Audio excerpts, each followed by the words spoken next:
Jackie 同古曼童嘅合真好緊，佢覺得呢個古曼童其實就係佢自己嘅親人，有佢喺度，佢就有翻呢個牽掛喺度，冇咗佢，可能成個世界崩塌落嚟。呢樣嘢事實上係一種魔嚟嘅，我哋今日一定要破。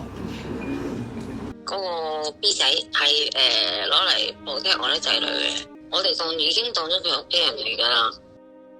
我啲仔女仲即係佢哋有咩特別事啊，咩哭親啊、整親啊咁嗰啲咧，我就會即刻飛出去得救佢哋嘅。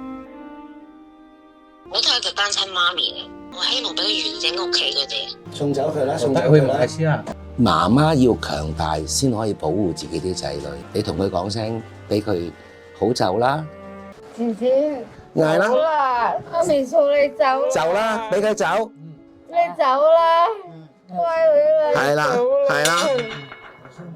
佢回頭，快啲你同佢嗌佢走走走走啦，走啦！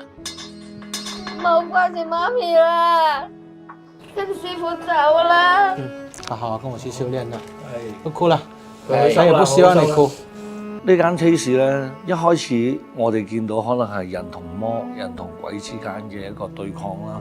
事實上喺呢一次，我見到係人世間裏邊一個最偉大嘅情感，就係母愛。其實好多嘢佢自己係為咗呢個家庭，為咗呢個所有嘅仔女，佢去付出咗好多。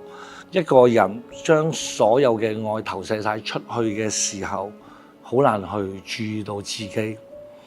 佢個自己嘅身體係一個唔舒適、非常之唔安全嘅狀態。佢個魂魄走咗，心魔入咗嚟，相信佢個靈魂先會再返嚟。與其不斷咁樣同呢個命運作對抗嘅話咧，不如接受一切嘅發生。